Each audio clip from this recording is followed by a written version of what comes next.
मैं अपूर्व जयंती मलिक क्लासेस की ओर से जो स्टूडेंट 12वीं का एग्ज़ाम 2026 में देंगे उन सभी बच्चों के लिए ब्रह्मास्त्र सीरीज लेके आए हैं। यह सीरीज अभी हिस्ट्री का है। इस सीरीज में आपको हिस्ट्री के प्राचीन भारतीय इतिहास का यह पहला वीडियो है, ठीक है, जिसमें आपको कंसेप्ट के साथ साथ ऑब्जेक्टिव क्वेश्चनों का डिस्कशन मिलेगा और हम देखेंगे कि किस तरह के क्वेश्चन एग्ज़ाम में आ रहे हैं और क्या ट्रेंड एग्ज़ाम में अभी क्वेश्चन पूछने का है और उसको किस तरीके से कंसेप्ट से सॉल्व किया जाता है। ठीक है, तो आते हैं पहले क्वेश्चन पे। देखिए, गंधार कला किस काल से प्रभावित थी? तो यहाँ गंधार कला जो है ये किस कला से प्रभावित थी, यही क्वेश्चन है पहला। और यहाँ पे आप गौर से अगर समझते हैं इस क्वेश्चन को तो आप गंधार जो कला है वो भारत के उत्तर पश्चिम क्षेत्र से संबंधित है। ये उत्तर इलाका है और ये पश्चिम का क्षेत्र है, ठीक है। तो उत्तर पश्चिम मतलब होता है ये गंधार क्षेत्र जो इसमें दिखाया गया है, ठीक है। और इसी क्षेत्र से कौन संबंधित था? गंधार कला। और गंधार कला खासकर यूनानी कला से जुड़ा हुआ है। क्यों यूनानी कला से जुड़ा है? तो सिकंदर इसी तरफ से अटैक किया था, सिकंदर भी यूनान के थे, तो गंधार कला का संबंध यूनानी कला से है। और इस कला में गौतम बुद्ध की जो प्रतिमा बनाई गई थी वो अलंकृत थी, वो सुंदर तरीके से सजा करके बनाई गई थी। उसमें वस्त्र भी सुंदर तरीके से पहनाए गए थे। गौतम बुद्ध के जो मुख थे, उनके जो नयन थे, आंखें थी, वो सब बड़ा सुंदर तरीके से अलंकृत किया गया था, ठीक है। और ये गंधार कला यूनानी कला से रिलेटेड है। तो इसका सही जवाब कौन सा ऑप्शन हो रहा है? यूनानी कला। यहाँ लिख भी दिए हैं, यूनानी कला से प्रभावित थी कौन सी कला? गंधार कला। गंधार कला का विकास यूनानी कला से डेवलप्ड हुआ है ये कला। इसका अर्थ हुआ यूनानी कला से विकसित हुई थी गंधार कला। गंधार कला का जो विकास हुआ है वो सबसे अधिक किस शासक के समय में हुआ है? तो कनिष्क के समय में हुआ है, कनिष्क प्रथम, ठीक है। तो कनिष्क प्रथम के समय में इस कला, एक कला मथुरा कला भी है और मथुरा कला उसी तरह से जैसे गंधार कला है उसी तरह से मथुरा कला का भी विकास हुआ था। आते हैं नेक्स्ट। यहाँ पे क्वेश्चन है, मौर्य काल में न्यायिक अधिकारी कौन था? न्यायिक अधिकारी मतलब न्याय से संबंधित अधिकारी। यहाँ क्वेश्चन है ना, मौर्य काल में न्यायिक अधिकारी कौन था? ठीक है, न्यायिक अधिकारी का अर्थ होता है जो न्याय से रिलेटेड हो। मौर्य काल मतलब मगध जो 16 महाजनपद में मगध जो एक शक्तिशाली महाजनपद था, टोटल 16 महाजनपद में मगध एक शक्तिशाली महाजनपद था। उस मगध में मौर्य वंश का शासन हुआ है। मौर्य वंश की स्थापना हुई थी चंद्रगुप्त मौर्य द्वारा। मौर्य वंश की स्थापना किसके द्वारा की गई थी? चंद्रगुप्त मौर्य द्वारा। अब चंद्रगुप्त मौर्य द्वारा मौर्य वंश की स्थापना हुई और इस मौर्य काल में अलग अलग कई प्रकार के अधिकारी थे जिनको अलग अलग क्षेत्र दिए गए थे। जैसे राजुक जो है ना, उनका संबंध है प्रशासन और न्याय से। वो राजू कैसे अधिकारी थे? प्रशासन और न्याय से संबंधित अधिकारी थे। वो प्रांत स्तर पे होते थे, लेकिन प्रांत स्तर पे राजुक होते थे। और अगर केंद्रीय स्तर पे देखिएगा ना, सर्वोच्च न्यायिक अधिकारी जो होता था ना वो राजा ही होता था। जो राजा होता था वही सर्वोच्च न्यायिक अधिकारी होता था। लेकिन प्रांतीय स्तर पे कौन होते थे? प्रशासन और न्याय को देखने वाले अधिकारी राजुक कहलाते थे, ठीक है। दंडपाल जो है ना, दंडपाल वो पुलिस और अनुशासन विभाग से जुड़े हुए अधिकारी थे। तो दंडपाल पुलिस और अनुशासक विभाग से जुड़े थे। दुर्गपाल जो होता है ना, दुर्ग मतलब होता था किला, दुर्ग का अर्थ है किला। तो दुर्गपाल क्या होगा? राजकीय दुर्ग रक्षकों का अध्यक्ष होते थे। राजकीय दुर्ग रक्षक मतलब, तो उस समय में क्या होता था, एक शासक दूसरे शासकों के दुर्ग पर अटैक करते थे और अटैक करके उसके दुर्ग पर अपना अधिकार स्थापित करते थे। तो वो इसलिए ना दुर्ग पर हमला ना हो, अपने दुर्ग की रक्षा हो सके, इसलिए इसके लिए दुर्गपाल को नियुक्त किया गया था। जो राजकीय दुर्ग जो रक्षक हैं उसके अध्यक्ष कहलाते थे, ठीक है। उसके बाद है सन्निधाता। सन्निधाता का अर्थ होता है ये राजकीय कोषाध्यक्ष है। कोषाध्यक्ष मतलब होता है जो अर्थव्यवस्था होती थी ना राज की, उसके जो हेड होते थे उससे रिलेटेड, उसी को क्या कहा जाता था? कोषाध्यक्ष। राजकीय कोष इन्हीं के संरक्षण में होता था। जो मुद्रा से रिलेटेड व्यवस्था थी इन्हीं के द्वारा संपादित होती थी। तो इसका सही आंसर जो है ना, देखिए आपको यहाँ पूछ रहा है न्यायिक अधिकारी। न्यायिक अधिकारी तो प्रशासन और न्याय के अधिकारी फर्स्ट ही ऑप्शन में है ना, तो ये राजूक कहलाएंगे। क्या कहलाएंगे? राजूक। दंडपाल पूछता तो अगर पुलिस और अनुशासन विभाग का अधिकारी पूछता तो दंडपाल कहलाता। राजकीय दुर्ग रक्षकों का अधिकारी पूछता तो दुर्गपाल कहलाता। राजकीय कोषाध्यक्ष का अधिकारी पूछता तो सन्निधाता कहलाता। ठीक है, सन्निधाता। आइए नेक्स्ट प्रश्न पे आते हैं। पूछ रहा है प्रथम, ये लिख इसलिए दिए हैं क्योंकि जो आपका जो वीडियो का टाइम है ना वो थोड़ा कम हो जाए, नहीं तो ये वीडियो जितने कंसेप्ट इसमें सिखाए जा रहे हैं यह वीडियो कम से कम 4-5 घंटा का बन जाता। ठीक है, तो इसीलिए इसको पहले ही डिनोटेड करके लिख दिया गया है ताकि आप ना इसका स्क्रीनशॉट भी लेकर के हुए इसको पढ़ सकते हैं और बाद में इसको नोट भी कर सकते हैं, या 2-3 बार 4 बार देख लेंगे तो ये आपको याद ही हो जाएगा। इसलिए इसको देखना एकदम बहुत ज़रूरी है अगर आपको बोर्ड का एग्ज़ाम आप दे रहे हैं और वो स्टूडेंट जो इस बार 11 से 12th में गए हैं, मतलब जाएंगे, जो 11th में है अब 12 में जाएंगे और 2027 में बोर्ड का एग्ज़ाम देंगे, उनके लिए भी ये बहुत इंपॉर्टेंट है। तो आप ऐसा मत कीजिएगा कि 2027 में जो देंगे वो छोड़ दीजिएगा, नहीं, उनके लिए भी इंपॉर्टेंट है। देखिए प्रथम बोध संगति। बोध संगति का अर्थ होता है 483 BC में गौतम बुद्ध की मृत्यु हो गई। ठीक है, अब 483 BC में जब गौतम बुद्ध की मृत्यु हो गई तो अब ये हुआ कि गौतम बुद्ध जब तक थे तब तो बौद्ध धर्म का संचालन गौतम बुद्ध द्वारा होता था, लेकिन गौतम बुद्ध की मृत्यु के बाद फिर बौद्ध धर्म का विस्तार कैसे होगा, उसका प्रसार कैसे होगा, उसको संरक्षण कैसे प्राप्त होगा, इस सब के लिए एक संगति बुलाई गई। संगति मतलब होता है बैठक। अब बौद्ध संगति का अर्थ होता है बौद्ध भिक्षुकों का बैठक। बौद्ध भिक्षुकों का क्या? बैठक। तो बौद्ध धर्म के जो भिक्षुक थे उनकी एक बैठक बुलाई गई जो बौद्ध संगति कहलाती है। इसलिए जैसे ही महात्मा बुद्ध की मृत्यु हुई तो यह एक विचारणीय प्रश्न बन गया कि अब बौद्ध धर्म का संचालन कैसे होगा, इसलिए बौद्ध संगति का आयोजन किया गया। तो महात्मा बुद्ध की मृत्यु के साथ ही प्रथम बौद्ध संगति का आयोजन हुआ था। तो प्रथम बौद्ध संगति कब आयोजित हुई थी? 483 BC में। आप देखिएगा यहाँ लिखा हुआ है प्रथम बौद्ध संगति का आयोजन कब हुआ था? 483 BC में। ठीक है, तो प्रथम बौद्ध संगति का आयोजन हुआ था 483 BC में। देखिए 483 BC में। अब है द्वितीय बौद्ध संगति ना 483 BC में हुआ था। किस जगह पे हुआ था? तो जगह का नाम क्या है? राजगिरी। अध्यक्ष कौन थे? महाकश्यप। कौन रहे अध्यक्ष? महाकश्यप। शासक का नाम क्या था? देख सकते हैं अजातशत्रु। ठीक है, तो ये सब आपको ना यहाँ पर, जैसे यहाँ पे प्रथम बौद्ध संगति कहाँ हुई थी उसका स्थान पूछा है तो वो तो राजगिरी में हुई थी, तो सही जवाब राजगिरी है। लेकिन ना आपको ना इससे दूसरा क्वेश्चन भी आ सकता है, जैसे किस शासक के समय हुई थी? इस शासक उसको संरक्षण प्रदान किए थे। ठीक है, उसी के देखरेख में या उनके जब उनका वहाँ शासन था तब यह संगति बुलाई गई थी। तो वो शासक कौन है? अजातशत्रु। अजातशत्रु जो है अगर देखिएगा तो हर्यक वंश के शासक हैं। ऐसे हर्यक वंश की स्थापना बिंबिसार द्वारा की गई थी, लेकिन बिंबिसार के बाद उनके पुत्र अजातशत्रु शासक हुए। बिंबिसार के बाद दूसरे शासक कौन बने हर्यक वंश में? अजातशत्रु। ये हम द्वितीय बौद्ध संगति की बात करें तो द्वितीय बौद्ध संगति कब हुई थी? अगर डेट देखिएगा तो वो हुई है 383 BC में। किस जगह पे हुई है? तो जगह का नाम है वैशाली। ठीक है, वैशाली। ये बहुत इंपॉर्टेंट है, द्वितीय बौद्ध संगति किस जगह पे हुई थी। याद कैसे रखिएगा? देखिए 483 में हुई थी प्रथम ने, उसके 100 साल बाद 383 में, तो 100 साल बाद हुई है 383 में। अच्छा, कौन शासक थे? तो ये बहुत इंपॉर्टेंट है, कालाशोक। क्या नाम है? कालाशोक शासक हुए। और अध्यक्ष कौन थे? तो सबकमीर। सबकमीर या सब्बाकामी भी होता है, तो अलग अलग बुक में अलग अलग नाम है, तो उसके लिए हड़बड़ाना नहीं है। और इसके अध्यक्ष हुए थे महाकश्यप। प्रथम बौद्ध संगति के अध्यक्ष थे महाकश्यप। उसी तरह से तृतीय बौद्ध संगति कब हुई थी? अगर तृतीय को देखिएगा तो वो हुई है 251 BC में। तृतीय बौद्ध संगति कब हुई है? 251 BC में। अच्छा, स्थान कौन सा था? पाटलिपुत्र। किस स्थान पे? जो वर्तमान का पटना जगह है ना, वही है पाटलिपुत्र। ठीक है, अध्यक्ष कौन थे? तो मोगलीपुत्र तिस्य। मोगलीपुत्र तिस्य नाम है इसका। और शासक थे अशोक। कौन शासक थे? सम्राट अशोक।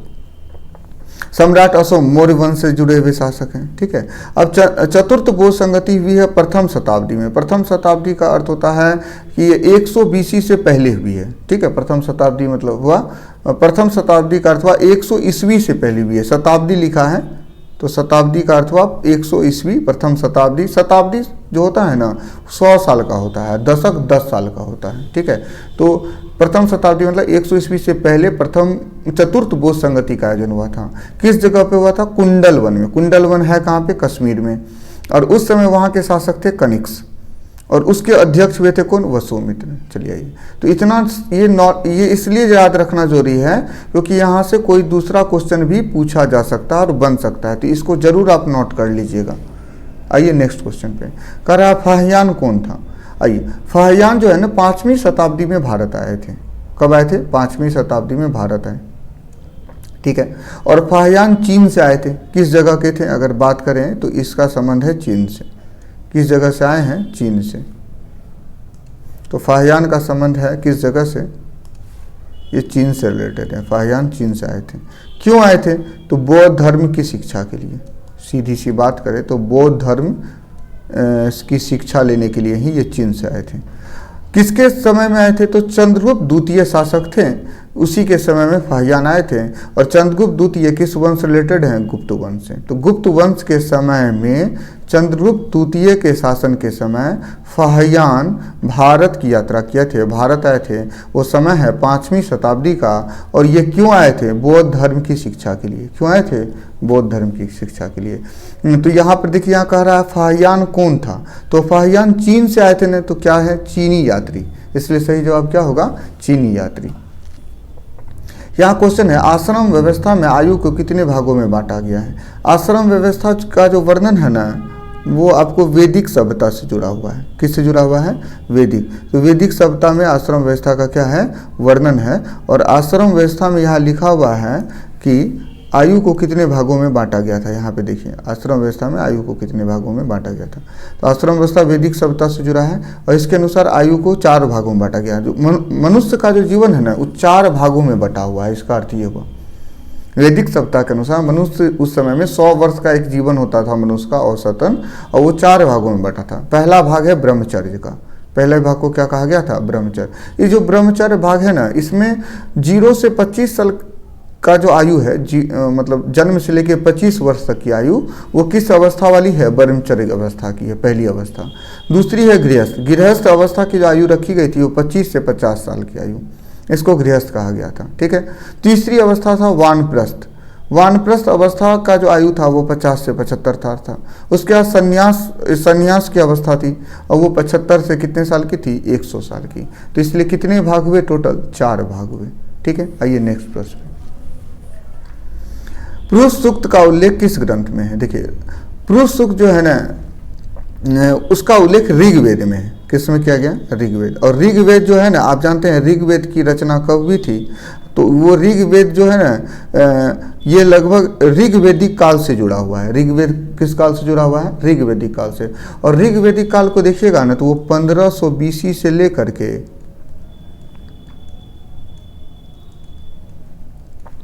1000 BC का 1500 BC से लेकर के बहुत बड़ा हो गया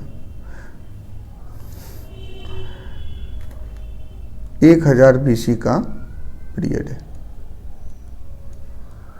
इसी को ऋग्वेदिक काल कहा गया है, ठीक है।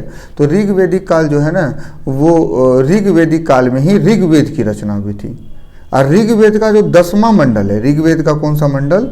10वां मंडल, उसमें पुरुष सूक्त का वर्णन है। पुरुष सूक्त का वर्णन ऋग्वेद के किस मंडल में है? और मंडल पूछ लेता तो 10वां मंडल में। पुरुष सूक्त का वर्णन ऋग्वेद के किस मंडल में है? 10वें मंडल में। अच्छा, ये जो 10वां मंडल में पुरुष सूक्त का वर्णन है ना, ये पुरुष सूक्त वर्ण व्यवस्था को पे आधारित है। पुरुष सूक्त में किस चीज़ का वर्णन किया गया है? वर्ण व्यवस्था। वर्ण व्यवस्था के अनुसार जाति कितने प्रकार की थी समाज में? मतलब कि पहली जाति थी ब्राह्मण, ठीक है। दूसरी जाति थी क्या? क्षत्रिय। तीसरी वैश्य। और फिर क्या? चौथी शूद्र। तो शूद्र। तो 4 प्रकार की जाति होती थी समाज में, उसी का उल्लेख है। और ये पुरुष सूक्त जो है किस ग्रंथ से लिया गया है? तो ऋग्वेद से। कौन से ग्रंथ से लिया गया है? ऋग्वेद से। इसके अनुसार जाति कितने प्रकार की थी? 4 प्रकार की। और पुरुष सूक्त का उल्लेख ऋग्वेद के किस मंडल में है? अगर ये एग्जाम में आएगा तो 10वां मंडल। पुरुष सूक्त का उल्लेख ऋग्वेद के किस मंडल में है? अगर एग्जाम में आया तो 10वां मंडल। आइए नेक्स्ट क्वेश्चन। कौटिल्य ने किस ग्रंथ की रचना की थी? कौटिल्य जो है उन्हीं का नाम है चाणक्य। कौटिल्य को ही क्या नाम देते हैं, कहते हैं चाणक्य।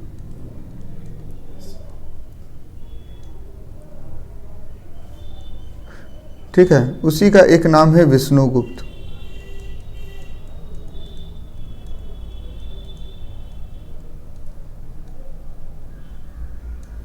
और इसने कौन से ग्रंथ की रचना की थी? तो इनकी रचना है अर्थशास्त्र। चाणक्य या विष्णुगुप्त, जिनको कौटिल्य कहिए, चाणक्य कहिए या विष्णुगुप्त कहिए, उन्होंने एक बुक लिखी है जिसका क्या नाम है? अर्थशास्त्र। कौन सी बुक है वो? अर्थशास्त्र। ये जो अर्थशास्त्र है ना, ये राजनीति व्यवस्था पे आधारित बुक है। किस व्यवस्था से रिलेटेड है? राजनीति व्यवस्था से। आइए, बहुत इंपॉर्टेंट है ये किताब। ये कौटिल्य की रचना है अर्थशास्त्र। उपनिषदों की संख्या कितनी है, आपसे ये पूछा है।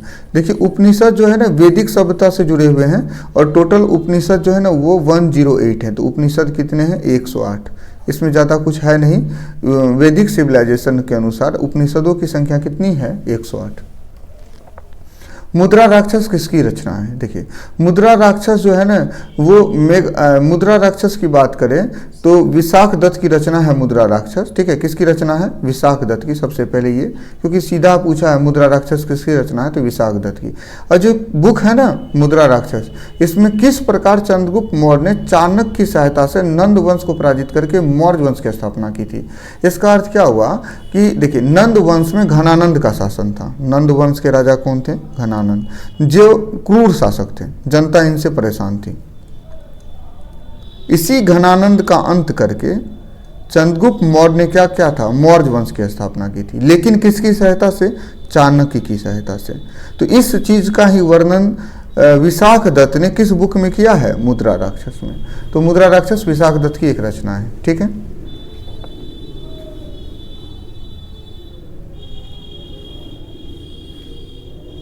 ये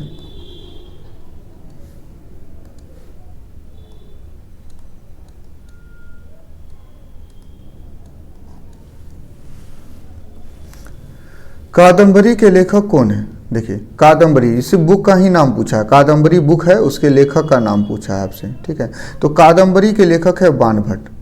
किनकी रचना है कादंबरी? अगर हम देखें तो कादंबरी रचना है किसकी? बाणभट्ट की। तो कादंबरी के लेखक कौन रहे हैं? बाणभट्ट। अब कादंबरी में लिखा क्या गया है? कादंबरी एक प्रेम कहानी है।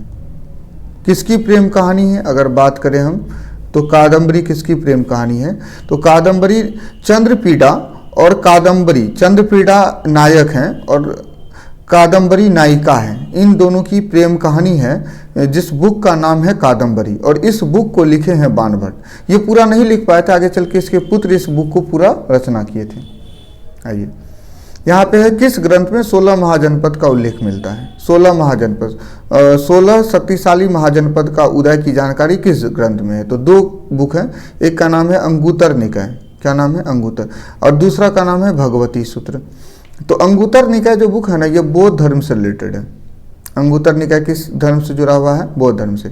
अब भगवती सूत्र जो है ना वो किस धर्म से जुड़ा है? जैन धर्म से। तो अंगुतर निकाय का संबंध है बौद्ध धर्म से, और भगवती सूत्र का संबंध है जैन धर्म से। इन दोनों बुक में वर्णन है किसका? 16 महाजनपद का। तो देखिए, अंगुतर निकाय ए ऑप्शन में है ना, भगवती सूत्र बी ऑप्शन में है ना, तो दोनों में वर्णन है ना, इसलिए ऑप्शन क्या होगा? सी, क्योंकि सी में ए और बी दोनों लिखा हुआ है। आइए नेक्स्ट क्वेश्चन। कौशल महाजनपद किस नदी के किनारे स्थित था? देखिए, कौशल एक शक्तिशाली महाजनपद था जो मगध से के नज़दीक था, मगध के नज़दीक था। ठीक है, और आगे चल के ये मगध इस पर अधिकार भी स्थापित कर लिया। ठीक है, जैसे बिम्बिसार ने देखिएगा आगे चल के बिम्बिसार ने कौशल के साथ वैवाहिक संबंध बना करके एक अच्छा संबंध स्थापित कर लिया और कौशल के कुछ क्षेत्रों पर अपना अधिकार भी कर लिया। ठीक है, बिम्बिसार के बाद अजातशत्रु जो उनके पुत्र हुए, उन्होंने क्या किया? कौशल पे हमला करके उसे अपने क्षेत्र में ही मिला लिया। तो कौशल जो है ना वो मगध के नज़दीक का ये क्षेत्र है। ठीक है, मगध के नज़दीक का। तो कौशल की राजधानी थी श्रावस्ती। ये भी पूछ सकता है एग्जाम में। कौशल की राजधानी कौन भी? श्रावस्ती। और कौशल किस नदी से का क्षेत्र है? सरयू नदी का। कौन सा नदी है ये? सरयू। और यहाँ पे एक इम्पॉर्टेंट क्वेश्चन कभी पूछ सकता है कि क्योंकि यहाँ के एक प्रसिद्ध राजा हुए प्रसेनजीत, तो यहाँ का जो प्रसिद्ध राजा था उसका नाम था प्रसेनजीत। तो कौशल के बहुत प्रसिद्ध राजा थे प्रसेनजीत। आइए नेक्स्ट क्वेश्चन पे, यहाँ पे आंसर टिक कर लीजिएगा। इसका आंसर होगा सरयू नदी। इंद्रप्रस्थ किस महाजनपद की राजधानी है? देखिए यहाँ पर देखें तो कुछ महाजनपद की राजधानी लिखी गई है। ऐसे महाजनपदों की संख्या तो कितनी है? 16 है, ठीक है। लेकिन इंपॉर्टेंट महाजनपदों की यहाँ कुछ राजधानी लिख दी गई। जैसे अंग बिहार से ही है, जो भागलपुर का इलाका है, उसकी राजधानी थी चंपा। अंग की राजधानी कौन थी? चंपा। मगध ये भी बिहार का ही है, इसकी राजधानी थी राजगिरी। कौशल की राजधानी थी श्रावस्ती। और कुरु की राजधानी थी इंद्रप्रस्थ, ये दिल्ली का क्षेत्र है, ठीक है। इंद्रप्रस्थ दिल्ली में आता है। और वज्जी की राजधानी थी वैशाली, ये भी बिहार में है। तो ये इंपॉर्टेंट है, जो सब राजधानी आपको याद रखना है। अंग, मगध, कौशल, कुरु और वज्जी ये सब महाजनपद हैं और इनकी इधर राजधानी लिख दी गई है। अब इंद्रप्रस्थ की राजधानी अगर देखिएगा तो इसमें लिखा है ना, इंद्रप्रस्थ की इंद्रप्रस्थ किस महाजनपद की राजधानी है? तो कुरु की राजधानी है ना, तो क्या ऑप्शन होगा? डी। तो कुरु की राजधानी इंद्रप्रस्थ है। अगर अंग पूछता तो किसकी राजधानी थी? चंपा की।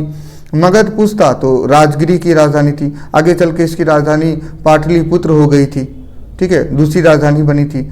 कौशल जो है किसकी राजधानी है? श्रावस्ती की। और कुरु जो है किसकी राजधानी थी? इंद्रप्रस्थ की। आइए नेक्स्ट, मौर्य वंश की स्थापना किसने किया था? मौर्य वंश की स्थापना, देखिए ऐसे तो मौर्य वंश की स्थापना चंद्रगुप्त मौर्य द्वारा की गई थी। अगर इसके ऑप्शन पे जाए, आंसर पे जाए तो चंद्रगुप्त मौर्य सही हो जाएगा। लेकिन ये एक्स्ट्रा नॉलेज आपको दिया गया है यहाँ पे। अब क्या है, देखिए मौर्य वंश है, वंश मतलब यहाँ पे जो एक वंश में बहुत सारे शासक होते हैं, एक वंश के अंदर बहुत सारे शासक होते हैं। जैसे मौर्य वंश की स्थापना चंद्रगुप्त मौर्य द्वारा की गई थी, लेकिन आगे चल के इसमें बिंदुसार शासक हुआ, आगे चल के इसमें अशोक शासक हुआ।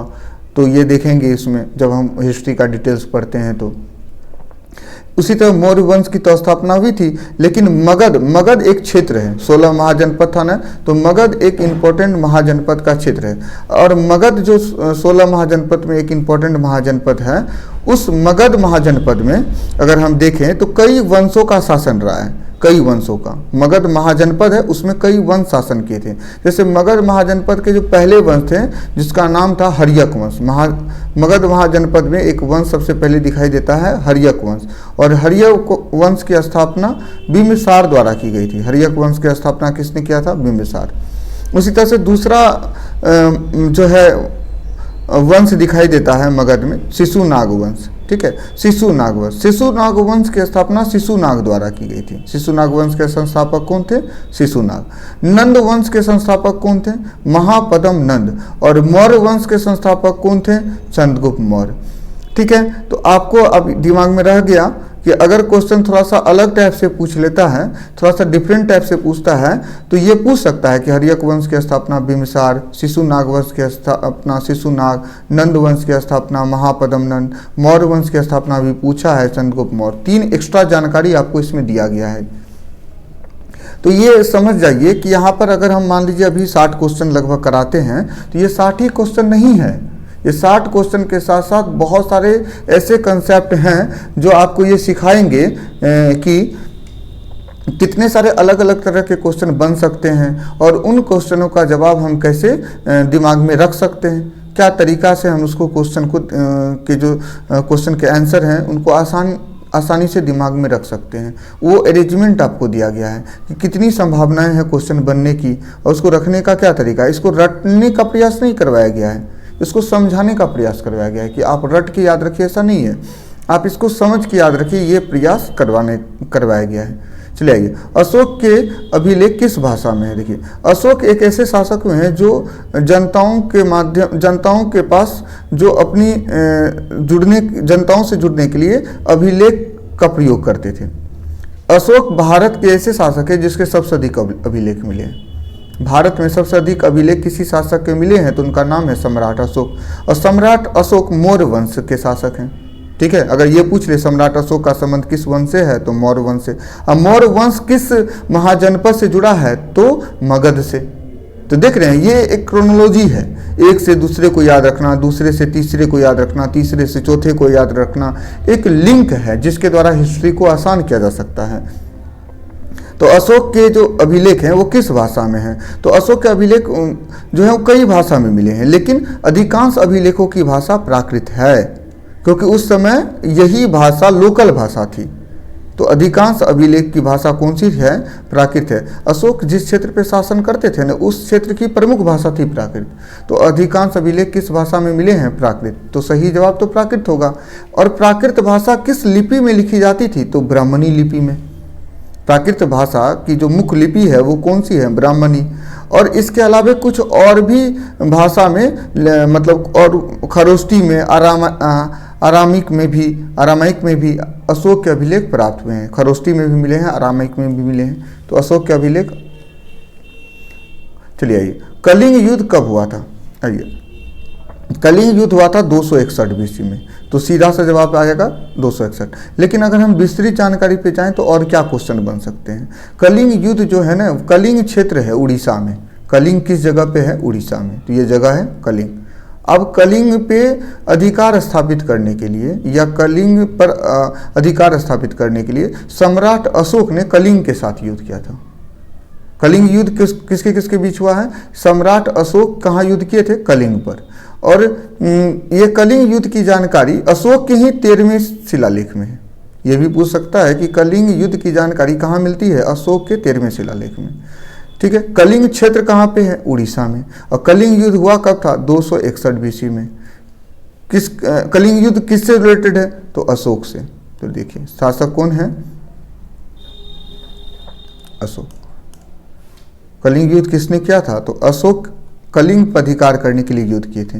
और एक चीज और इम्पोर्टेंट है, अशोक जब कलिंग पर अधिकार करने के लिए युद्ध किए थे ना, तो कलिंग की जो भयानक स्थिति है, युद्ध के बाद की स्थिति, उसको देख करके अशोक का हृदय परिवर्तित हो गया और अशोक बदल गए। इससे पहले अशोक जो है ना, वो युद्ध नीति में विश्वास करते थे। वो मानते थे कि अगर किसी क्षेत्र पर अधिकार स्थापित करना है तो सबसे अच्छा तरीका युद्ध करना है। लेकिन कलिंग की भयानक स्थिति, भयावह स्थिति को देखकर अशोक का हृदय बदल गया और उन्होंने एक नई नीति की शुरुआत कर दी थी, और उस नीति का नाम है धम्म की नीति। ठीक है, तो ये भी क्वेश्चन एग्जाम में बनता है कि किस युद्ध से प्रभावित होकर अशोक ने धम्म नीति को अपना लिया? तो वह है कौन सा युद्ध? कलिंग युद्ध। तो उसके बाद उन्होंने कौन सी नीति को अपनाया? धम्म नीति का अर्थ होता है जनताओं को, जो जनता होगी, जो प्रजा होगी, वो मेरी संतान होगी, और हम अब उस पर आक्रमण करके नहीं, उनके दिलों को जीत करके वहां पर अपना अधिकार स्थापित करेंगे। हड़प्पा सभ्यता किस युग की सभ्यता है? देखिए, हड़प्पा सभ्यता जो है ना, वो कांस्य युगीन सभ्यता मानी जाती है। कहिएगा क्यों? क्योंकि कांस्य युगीन सभ्यता इसलिए कहते हैं क्योंकि यहाँ पे कांसा के बने हुए बहुत सारे मतलब कि पुरातात्विक साक्ष्य मिले हैं। जैसे कांसा की बनी हुई एक डांसिंग गर्ल मिली है, एक नर्तकी की मूर्ति मिली है, और इस सब आधार पे हम कह सकते हैं कि ये कैसी सभ्यता थी? कांस्य युगीन सभ्यता। अब आता है कांस मतलब कांसा, और कांसा जो होता है वो दो चीज़ों को मिला के बनाया जाता है। ये भी आपसे पूछ सकता है, वो कौन दो धातु है? एक है तांबा और दूसरा क्या है? टीन। इस दोनों को मिलाने से क्या बनता है? कांसा। इसमें तांबा कितना होता है? लगभग 80%, और टीन कितना होता है? लगभग 20%। इसी को मिलाने से कांसा का निर्माण होता है। और हड़प्पा सभ्यता को किसके अंतर्गत रखा गया है? कांस्य युगीन सभ्यता के अंतर्गत माना गया है। ठीक है, आइए नेक्स्ट।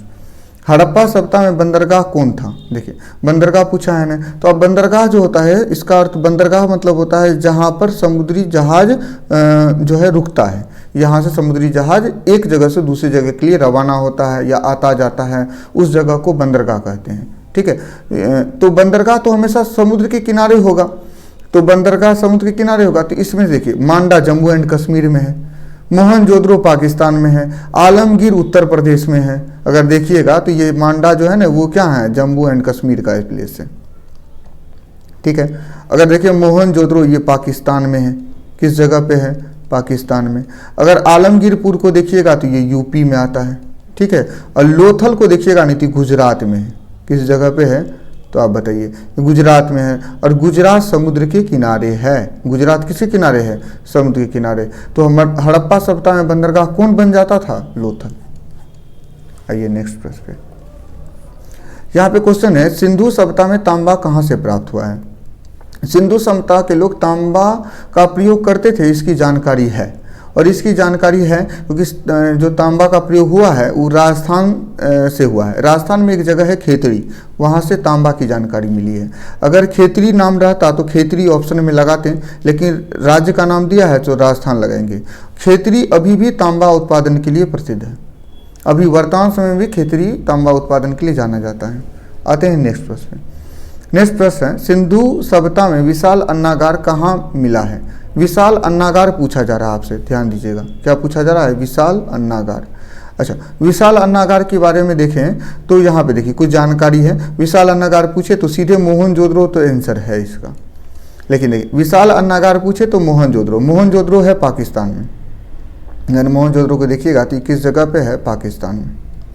ठीक है, यहाँ से विशाल अन्नागार। अन्नागार मतलब अन्न को रखने के लिए एक बहुत बड़ा गोदाम बनाया जाता था, इसी को हम अन्नागार कहते हैं। ठीक है, अन्न मतलब भोजन रखने के लिए, अन्न को, अनाज सामग्री रखने के लिए जो विशाल भवन ये कहिए या गोदाम कहिए बनाया गया, उसी को अन्नागार कहा गया। इसमें 27 ब्लॉक होते थे और ये मोहनजोदड़ो से मिले हैं।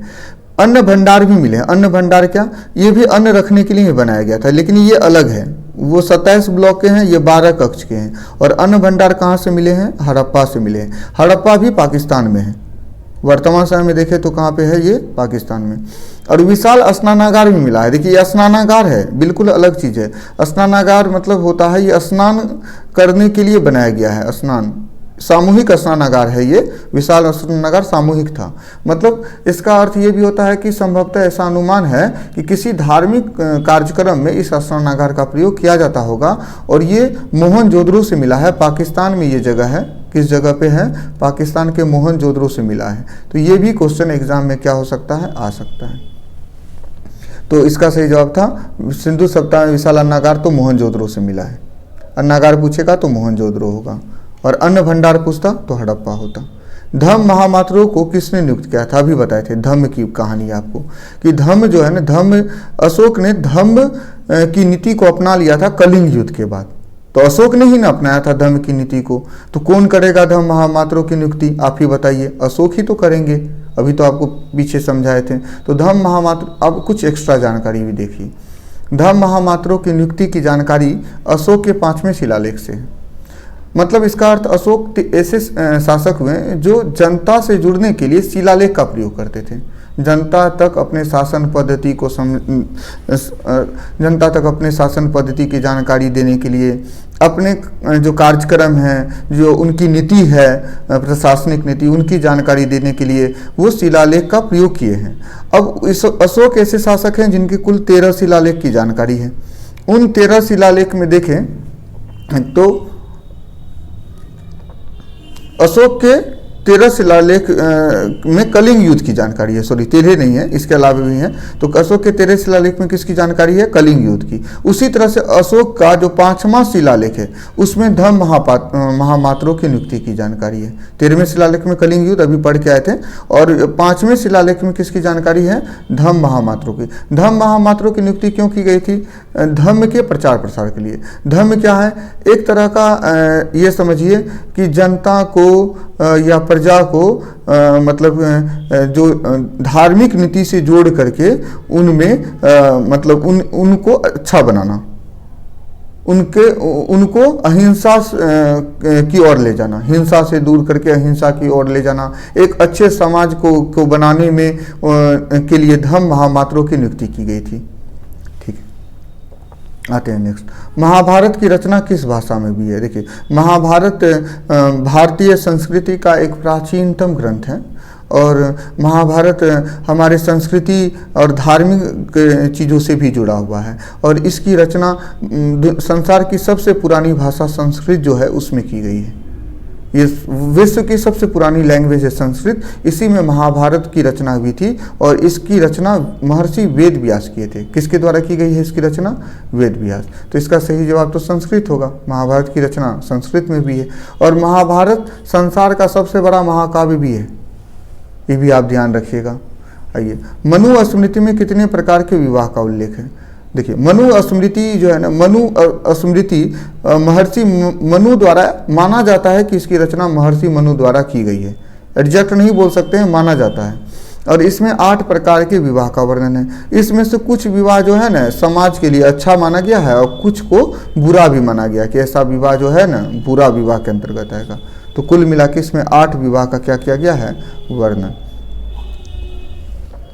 आइए, महात्मा बुद्ध को ज्ञान की प्राप्ति कहाँ हुई थी? देखिए, महात्मा बुद्ध को ज्ञान पूछा है तो अगर हम ज्ञान की प्राप्ति के बारे में देखेंगे तो बोध गया में ज्ञान हुआ था। कहाँ प्राप्त हुआ था? बोध गया में। ये तो जवाब हो जाएगा।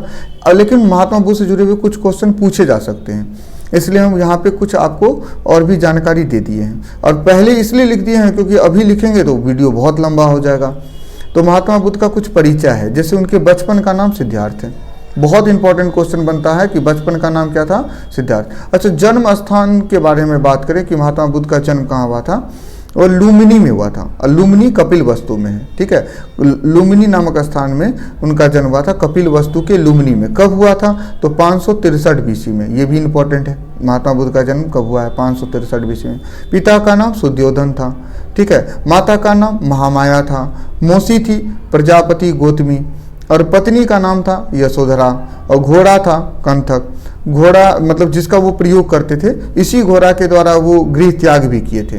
यही घोड़ा वो गृह त्याग का भी घोड़ा है ज्ञान प्राप्ति के लिए। जब वो 29 वर्ष की अवस्था में अपने घर को त्यागे थे ना, तो इसी घोड़ा का प्रयोग किए थे, कंथक।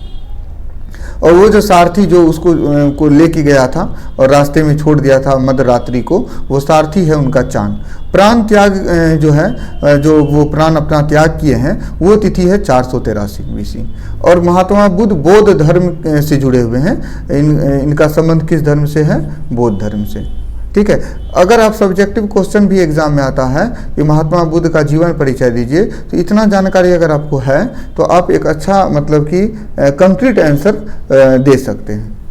अब यहाँ देखिए, बुद्ध का बचपन का नाम क्या था? अभी बैक स्लाइड पे आप पढ़ के आए हैं, बुद्ध के बचपन का नाम यहाँ पे है, वो क्या था? सिद्धार्थ था, ठीक है। तो बुद्ध के बचपन का नाम क्या है? सिद्धार्थ है। आइए नेक्स्ट प्रश्न पे, वेदों की संख्या कितनी है? देखिए, वेद के बारे में क्वेश्चन पूछा है ना, क्या पूछा है? वेद। अच्छा, वेद के बारे में बात करें तो वेद जो है वैदिक सभ्यता से जुड़ा है। वैदिक सभ्यता को 2 पार्टों में बांटा गया है। एक का नाम है ऋग्वैदिक पार्ट और एक का नाम है उत्तर वैदिक काल, ठीक है। ऋग्वैदिक काल, उत्तर वैदिक काल। तो उन दोनों कालों में कुछ वेदों की रचना हुई थी।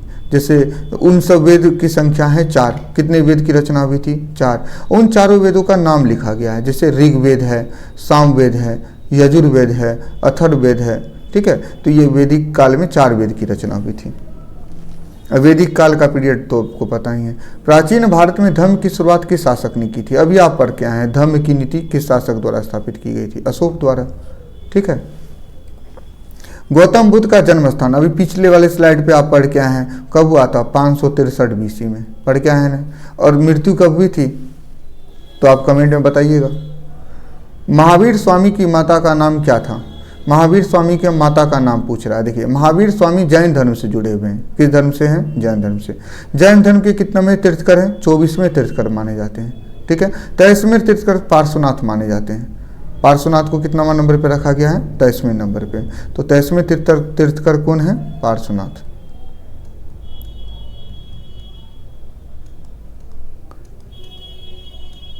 ठीक है। ये 23वें तीर्थकर है। तीर्थंकर होता है, तीर्थकर नहीं होता है। क्या पढ़िएगा इसको? तीर्थंकर। तो ये 23वें तीर्थंकर है, ठीक है। तो अब यहाँ पे क्वेश्चन है महावीर स्वामी के माता का नाम। तो इनके माता का नाम त्रिशला है। क्या है? त्रिशला। अगर जन्म पूछता तो 540 BC होता। माता पूछा है तो त्रिशला हुआ। पिता का नाम पूछता तो वही सिद्धार्थ होता। पत्नी का नाम पूछता तो यशोदा होता। पुत्री का नाम पूछता तो प्रियदर्शना होता, ठीक है। घोड़े की हड्डियों के साक्ष्य कहाँ से मिले हैं? देखिए घोड़े के जो हड्डी के साक्ष्य हैं वो उस सुत कोदरा से मिले हैं। किस जगह से मिले हैं? सुत कोदरा से। तो इसको ऐसे ही याद रख लीजिए, घोड़े के हड्डी के साक्ष्य आपको सुत कोदरा से मिले हैं। ये हड़प्पा सभ्यता से जुड़ा हुआ लगभग स्थल माना जाता है। ये किस सभ्यता से जुड़ा हुआ है? सुत कोदरा हड़प्पा सभ्यता से। सर्वाधिक प्राचीन स्मृति ग्रंथ कौन सा है? तो अभी भी पढ़ के आए थे, सबसे प्राचीन ग्रंथ स्मृति माना गया है मनु स्मृति को। किसको माना गया है? मनु स्मृति को। आप पढ़ के भी आए थे मनु स्मृति के बारे में कि मनु द्वारा ही इसकी रचना की गई थी। तो मौर्य साम्राज्य का प्रथम शासक कौन था? अभी पिछले वाले स्लाइड पे पढ़े थे, मौर्य वंश का जो प्रथम शासक मतलब उसका संस्थापक, तो मौर्य वंश की जो स्थापना है वो चंद्रगुप्त मौर्य द्वारा की गई है। तो प्रथम शासक का अर्थ होता है संस्थापक, पूछ रहा आपसे, और वो संस्थापक कौन है? चंद्रगुप्त मौर्य। यहाँ पे क्वेश्चन है मोहनजोदड़ो किस नदी के किनारे स्थित है? देखिए यहाँ पे कुछ स्थल दिखाया गया है। ऐसे मोहनजोदड़ो पूछेगा तो सिंधु नदी के किनारे है, आंसर क्या होगा? लेकिन मोहनजोदड़ो ना पूछ के अगर चानुद्रो पूछ लेता, चानुद्रो, तो वो भी सिंधु नदी के किनारे ही है। अमरी पूछ लेता, अमरी, तो वो भी सिंधु नदी के किनारे है। कोट दीजी पूछ लेता तो वो भी सिंधु नदी के किनारे है। और ये सब स्थल पाकिस्तान में भी है। ये भी पूछ सकता था कि इनमें से कौन स्थल पाकिस्तान में है।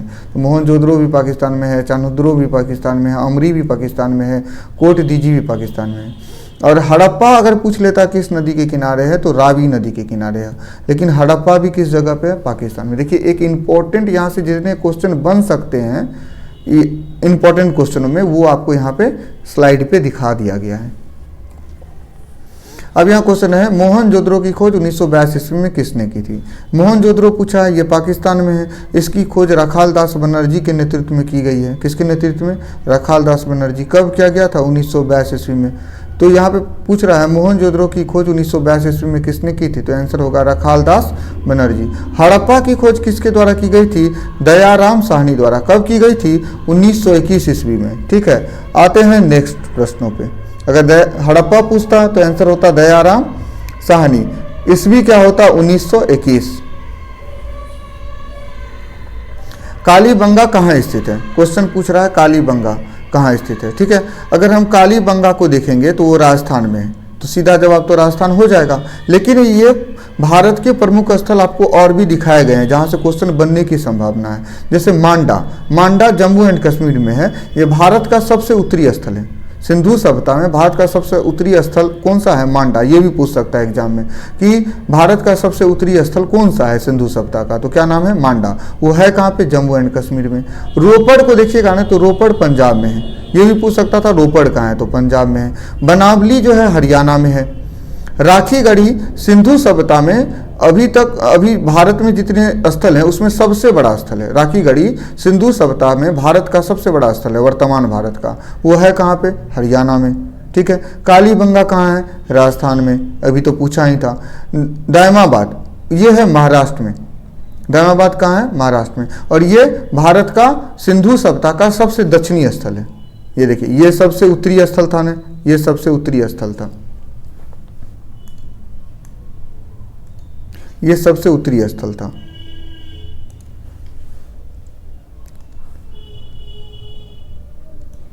ये सबसे उत्तरी है, एन मतलब नॉर्थ, उत्तरी, और ये सबसे दक्षिणी है भारत का। ठीक है, आलमगीरपुर देखिएगा ना, तो ये आलमगीरपुर उत्तर प्रदेश में है और ये भारत का सबसे पूर्वी स्थल है। सिंधु सभ्यता में भारत का सबसे पूर्वी स्थल है। तो एन मतलब हुआ नॉर्थ, उत्तरी स्थल, एस मतलब हुआ साउथ मतलब दक्षिणी स्थल, और ई मतलब हुआ ईस्ट मतलब पूर्वी स्थल। अब आइए कुछ स्थल जो गुजरात में है, ये बहुत इंपॉर्टेंट है। धोलावीरा भी गुजरात में है, लोथल, रंगपुर और सुरकोटदा, ये सारे स्थल कहाँ हैं? गुजरात में। तो 2-3 बार अगर वीडियो देख लिया जाए तो आपके दिमाग में पूरा फिट हो जाएगा। सिंधु सभ्यता में गोदीवाड़ा कहाँ से मिला है? देखिए, सिंधु सभ्यता में गोदीवाड़ा मतलब डॉकयार्ड होता है, और ये जहाज मरम्मत या जहाज रुकने उकने से रिलेटेड है, पानी वाले जहाज़ों से, और वो तो समुद्र के किनारे होगा। तो इसका सही जवाब क्या होगा? लोथल, समुद्र के किनारे ही होगा, तो लोथल से मिला है। ठीक है, हम इस पर अभी पिछले क्वेश्चनों में इस पर डिस्कशन भी किए थे। आइए नेक्स्ट प्रश्न पे आते हैं। यहाँ पे क्वेश्चन है निम्नलिखित में से निम्नलिखित देवताओं में से कौन सैंधव सभ्यता के प्रमुख देवता थे? सैंधव सभ्यता के प्रमुख देवता तो ऐसे शिव थे। या कैसे? क्योंकि यहाँ पे ना अर्ध शिव मिला है, अर्ध शिव, ठीक है। अर्ध शिव, या इसको ऐसा बोल सकते हैं शिव का मतलब पुराना रूप। हाँ, प्रोटो शिवा इसी को बोलते हैं, और प्रोटो शिवा या अर्ध शिव का या प्रोटो शिवा मिला है। इसीलिए सिंधु सभ्यता के प्रमुख देवता किसको माना गया है? शिव को ही माना गया है। आइए नेक्स्ट, अशोक का संबंध किस वंश से है? तो अशोक का संबंध तो मौर्य वंश से है। अभी आपको बताए थे मौर्य वंश की स्थापना किसके द्वारा की गई थी? चंद्रगुप्त मौर्य द्वारा। और उसी चंद्रगुप्त मौर्य में आगे चल के शासक हुए सम्राट अशोक, ठीक है। चंद्रगुप्त मौर्य में मौर्य वंश की स्थापना चंद्रगुप्त मौर्य द्वारा की गई। उसके बाद शासक बने बिंदुसार, अब बिंदुसार के बाद शासक बने अशोक, ठीक है। कुछ दिन के लिए उनका बड़ा बेटा सुसीम भी हुआ था। देखिए, मेगास्थनीज भारत में किसके दरबार में आया था? नेक्स्ट क्वेश्चन पे है मेगास्थनीज। मेगास्थनीज जो है ना वो सिकंदर जो थे, सिकंदर उससे रिलेटेड है, जो यूनान के शासक थे। तो उन्हीं का एक मतलब कि सैनिक अधिकारी या गवर्नर होता था जिसका नाम था सेल्यूकस निकोटर, सिकंदर का। और उसी सिकंदर का एक सैनिक गवर्नर था सेल्यूकस निकेटर, और उसी सेल्यूकस निकेटर का राजदूत था मेगास्थनीज। तो सेल्यूकस निकेटर का राजदूत कौन थे? मेगास्थनीज। और ये मेगास्थनीज क्या किए थे? अब मेगास्थनीज जो है एक बुक की रचना की जिसका क्या नाम है? इंडिका। अब कुछ कहानी है यहाँ बनती है जो इम्पोर्टेंट है। देखिए क्या हुआ था, मौर्य वंश के एक प्रतापी शासक थे जिनका नाम था चंद्रगुप्त मौर्य, आप जानते होंगे। उन्होंने मौर्य वंश की स्थापना भी की थी। तो चंद्रगुप्त मौर्य जब मौर्य वंश की स्थापना किए ना, तो उसके बाद चंद्रगुप्त मौर्य का शासन था मगध पर, मगध के क्षेत्रों में। और उधर अगर भारत के देखिएगा तो भारत का जो ये इलाका है, पूरा नहीं बना रहे हैं, ये इलाका, इस इलाके में, भारत के बाहर इस इलाके में, इधर यूनान का जो सेल्यूकस निकेटर है उसका शासन था, ये उत्तर पश्चिमी क्षेत्रों में, ठीक है। और यहाँ पे सेल्यूकस निकेटर शासन कर रहा था। और यहाँ पे मगध का क्षेत्र पड़ता है, अगर इधर लेके चलिएगा मैं आपको, इस जगह पे मगध है। तो मगध में जो शासन था ना वो चंद्रगुप्त मौर्य का शासन था। तो चंद्रगुप्त मौर्य भी अपना साम्राज्य विस्तार में लगे हुए थे कि हम अपना साम्राज्य विस्तार करेंगे, और सेल्यूकस निकेटर भी अपना साम्राज्य विस्तार में लगा हुआ था। तो इस दोनों के बीच में युद्ध हो गया। और इस दोनों के बीच में जो युद्ध हुआ ना, सेल्यूकस निकेटर और चंद्रगुप्त मौर्य के बीच में, इस युद्ध के बाद एक संधि हुई। इस संधि के द्वारा क्या हुआ, दोनों का जो युद्ध था वो समाप्त हुआ। और सेल्यूकस निकेटर की ही बेटी थी हेलेना, क्या नाम था? हेलेना। इसी हेलेना से चंद्रगुप्त मौर्य का विवाह हो गया। सेल्यूकस निकेटर की बेटी कौन हुई? हेलेना। और उससे किसका विवाह हुआ है? हेलेना से, चंद्रगुप्त मौर्य का, ठीक है। हेलेना से विवाह हुआ किसका? चंद्रगुप्त मौर्य का, ठीक है। और इस क्षेत्र पर चंद्रगुप्त मौर्य का एक अच्छा संबंध बन गया, और बहुत सारे जो क्षेत्र थे यहाँ पर वो भी चंद्रगुप्त मौर्य को प्राप्त हो गए। साथ ही साथ चंद्रगुप्त मौर्य द्वारा सेल्यूकस निकेटर को 500 हाथी भी प्राप्त हुआ। कितना हाथी दिया गया? 500 हाथी भी प्राप्त हुआ। ये स्टोरी है था यहाँ, इसलिए आपको समझा दिया। इसके अलावा कुछ और इम्पोर्टेंट चीज़ है कि सेल्यूकस निकेटर का जो राजदूत है मेगास्थनीज, ये मेगास्थनीज, इसे भेज दिया गया चंद्रगुप्त मौर्य के दरबार में। ये सेल्यूकस निकेटर का राजदूत मेगास्थनीज किसके दरबार में रहने लगा? चंद्रगुप्त मौर्य के दरबार में। यही मेगास्थनीज ने इंडिका बुक की क्या की थी? रचना की थी। और इसी इंडिका बुक में मौर्य साम्राज्य की जानकारी है। ये भी क्वेश्चन बन सकता है कि मौर्य साम्राज्य की जानकारी निम्नलिखित में से किस मतलब पुस्तक में है? तो अगर ऑप्शन में इंडिका है तो वो सही जवाब होगा, क्योंकि इंडिका में मौर्य वंश की जानकारी है। चलिए, तो डिटेल सीखिएगा ना, कंसेप्ट से सीखिएगा ना, तो याद रखना आसान है, वो इंटरेस्टिंग है। हिस्ट्री इंटरेस्टिंग पेपर है। महाभाष्य के लेखक कौन है? महाभाष्य के लेखक पूछा है। देखिए, महाभाष्य के लेखक तो पतंजलि हैं। अगर सीधे आंसर पे जाइएगा तो पतंजलि है। पतंजलि की रचना है महाभाष्य। और इसी के लेखक योग सूत्र की भी रचना पतंजलि द्वारा की गई थी। योग सूत्र और महाभाष्य दोनों की रचना पतंजलि। योग सूत्र को कैसे याद रखेंगे? अब देखिए, अभी बाबा रामदेव से याद रख सकते हैं। बाबा रामदेव जो हैं उनकी कंपनी का भी नाम पतंजलि है। अब बाबा रामदेव तो भारत के योग गुरु हैं। भारत के क्या कहलाते हैं? योग गुरु। तो अब योग सूत्र तो आपको याद हो गया ना, योग का संबंध है पतंजलि से। क्यों? क्योंकि बाबा रामदेव की कंपनी पतंजलि अब वो जुड़ी हुई है किससे? मतलब योग से, तो योग सूत्र की रचना पतंजलि द्वारा की गई है। महाभारत संस्कृत व्याकरण से रिलेटेड से संबंधित है। आइए नेक्स्ट, प्रयाग प्रशस्ति का संबंध किस गुप्त शासक से है? अगर प्रयाग प्रशस्ति को देखिएगा ना तो ये इसकी रचना हरिसेन द्वारा की गई है। किसके द्वारा की गई है? हरिसेन। हरिसेन द्वारा इसकी रचना हुई है। और ये प्रयाग प्रशस्ति का संबंध है समुद्रगुप्त से। शासक का नाम क्या है? समुद्रगुप्त से। समुद्रगुप्त का दरबारी कवि था हरिसेन। कौन सा चीज था? दरबारी कवि। ये भी पूछ सकता है।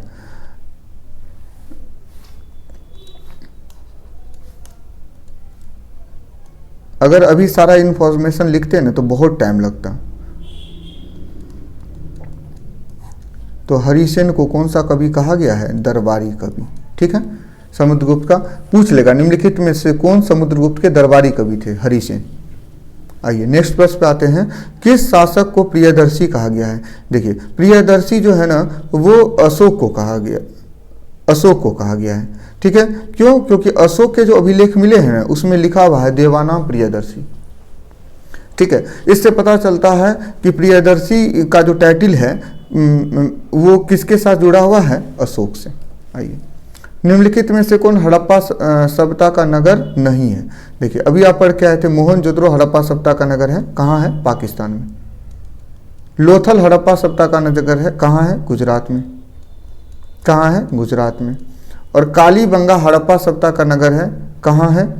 कालीबंगा राजस्थान में। कहाँ है? राजस्थान में। और आप देखिए यहाँ पे लिखा हुआ है ना विजयनगर, दक्षिण भारत में है, साउथ इंडिया में है। South India, south India SI मतलब दक्षिण भारत। ठीक है, साउथ इंडिया में। अब विजयनगर का साम्राज्य उस समय से है ही नहीं। यहाँ विजयनगर मध्यकालीन में विजयनगर साम्राज्य की उत्पत्ति हुई थी और इस साम्राज्य के संस्थापक थे हरिहर और बुक्का, जो मिडिवल इंडियन हिस्ट्री में आपको मिलेगा।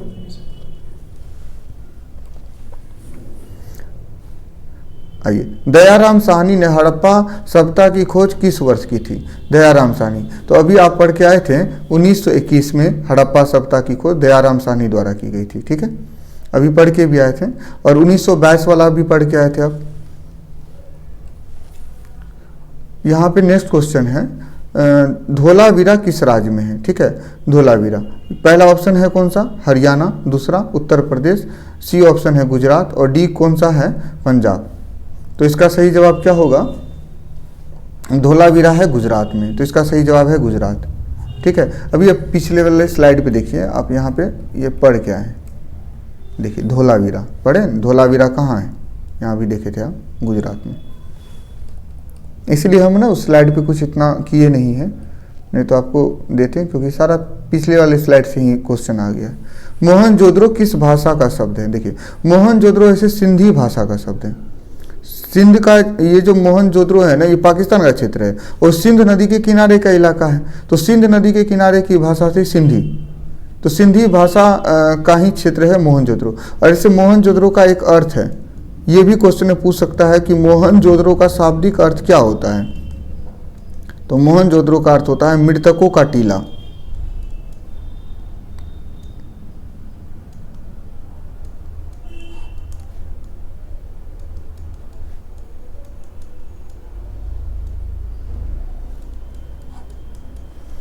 आइए नेक्स्ट, हड़प्पा सभ्यता का विशाल स्नानागार कहाँ से मिला है?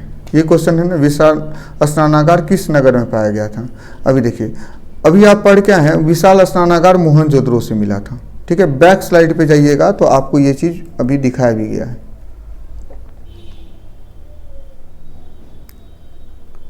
पीछे चले गया कहीं, यहाँ देखिए, विशाल स्नानागार कहाँ से मिला है? मोहनजोदड़ो से। ये जगह है कहाँ पे? पाकिस्तान में, है ना।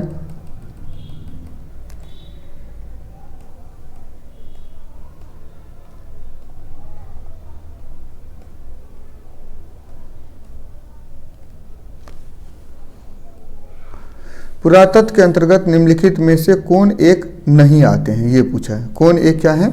नहीं आते हैं पुरातत्व के अंतर्गत। पुरातत्व के अंतर्गत जो है ना, पुरातत्व के अंतर्गत वो चीज़ आते हैं जो खुदाई से प्राप्त हुए हैं। खुदाई से जो चीज़ प्राप्त होते हैं उनको पुरातत्व के अंतर्गत रखा जाता है। जैसे सिक्के, खुदाई में सिक्के मिलेंगे, अभिलेख मिलेंगे, भग्नावशेष मिलेंगे, मतलब भवन के अवशेष मिलेंगे। तो ये सब पुरातत्व के हिस्से हैं, ये सब आएंगे। यहाँ करा जो नहीं आएंगे वही आंसर होगा। कौन नहीं आते हैं, नहीं वाला आंसर होगा। तो नहीं वाला तो साहित्य नहीं आएंगे, ये पुरातत्व से आएंगे नहीं, साहित्यिक स्रोत में आएंगे। ठीक है, इतिहास की जानकारी के दो स्रोत हैं, एक का नाम है पुरातात्विक स्रोत, एक का नाम होता है साहित्यिक स्रोत। साहित्यिक स्रोत में साहित्यिक रचना आती है, जो धार्मिक ग्रंथ हैं, कोई यात्रा वृत्तांत है या गैर धार्मिक ग्रंथ हैं, ये सब साहित्यिक स्रोत हैं। और पुरातात्विक स्रोत में कौन सा आएंगे, जो खुदाई से प्राप्त हुए हैं, जैसे सिक्के हैं, जैसे अभिलेख हैं, जैसे भग्नावशेष हैं, जैसे कोई मूर्ति है। आइए, लोथल किस नदी के किनारे स्थित है? अभी पढ़ के आए थे ना लोथल गुजरात में है। तो किस नदी के किनारे होगा? तो लोथल को देखिएगा तो भोगवा नदी के किनारे लोथल स्थित है। ठीक है, तो वो गुजरात में है। सिंध नदी तो पाकिस्तान में चले गया, और इसीलिए अब व्यास रावी भी उधर ही चले गया। चलिए, तो गुजरात में ही है, लोथल का संबंध है। त्रिपिटक किस धर्म का साहित्य है? त्रिपिटक को देखिएगा तो त्रिपिटक जो है ना, इसमें 3 बुक आते हैं। कितने बुक आते हैं? 3 बुक। और ये तीनों बुक किस धर्म से जुड़े हैं? बौद्ध धर्म से। तो आंसर पे जाइएगा तो बौद्ध धर्म। और वो 3 बुक कौन सब हैं? तो उसका नाम यहाँ देखिए, एक बुक है सूत पिटक, एक का नाम है विनय पिटक, और एक का नाम है अभिधम्य पिटक। ठीक है, ये क्वेश्चन 2 अंक स्तरीय में पूछा जाता है कि त्रिपिटक क्या है।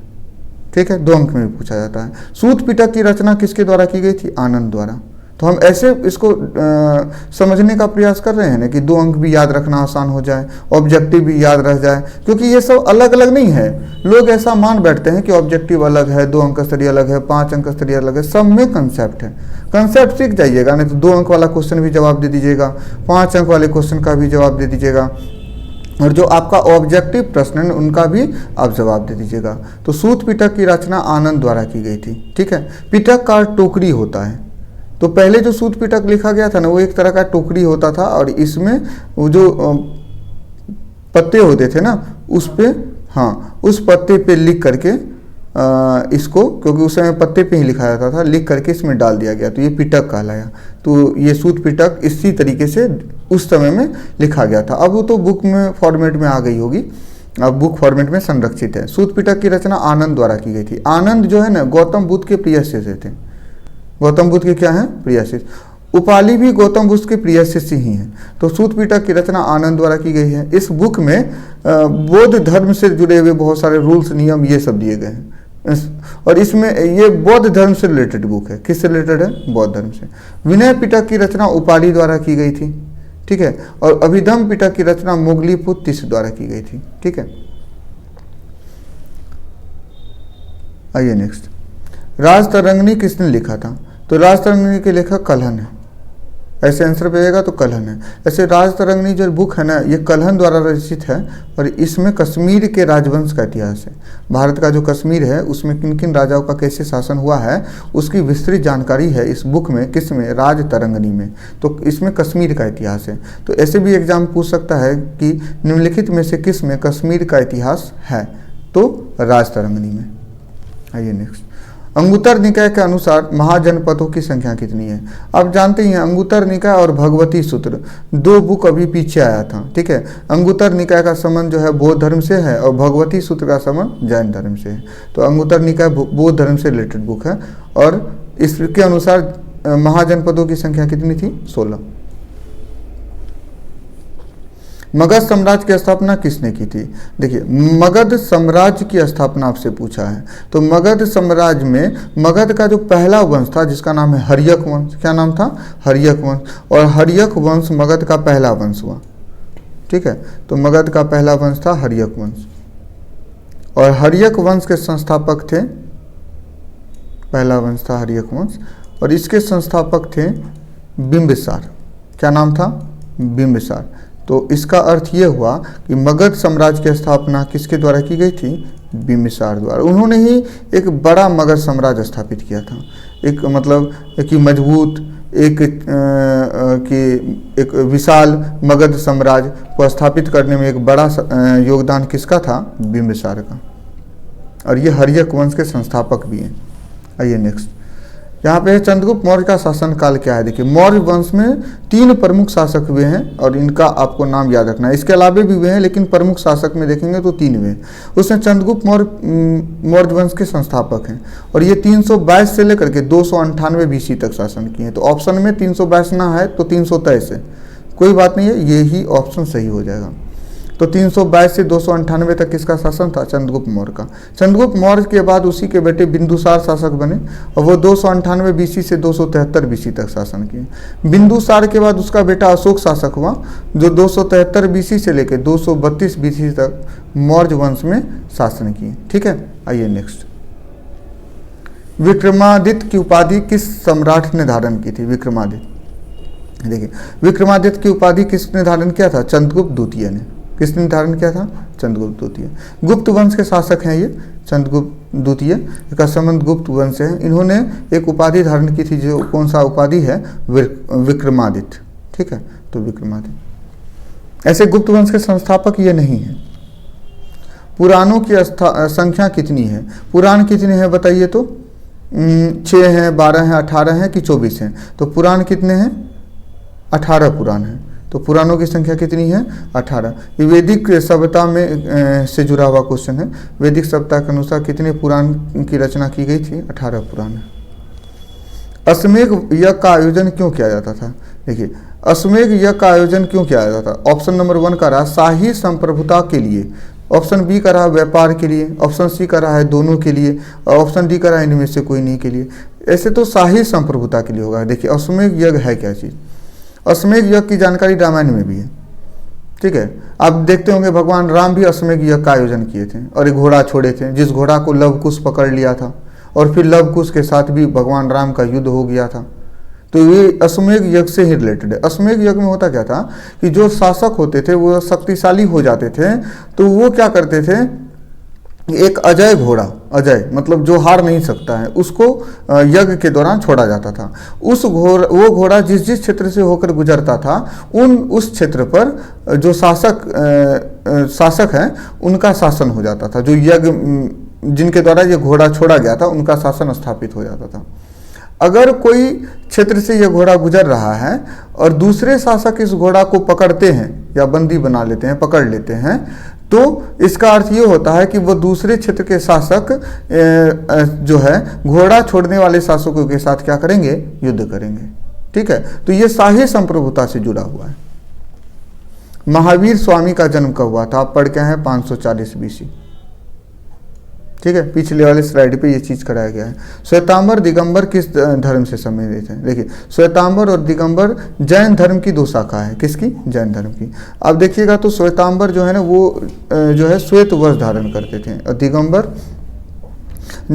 दिगंबर बिना वस्त्र का रहते थे। तो दिगंबर जो है, दिगंबर ये बिना वस्त्र वाले हैं, मतलब वस्त्र नहीं पहनते थे, बिना वस्त्र के। और श्वेतांबर कौन सा वस्त्र धारण करते थे? श्वेतांबर श्वेत वस्त्र।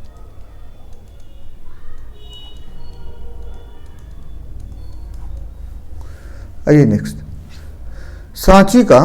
सांची मध्य प्रदेश के किस जिले में स्थित है? देखिए मध्य प्रदेश का किस जिला?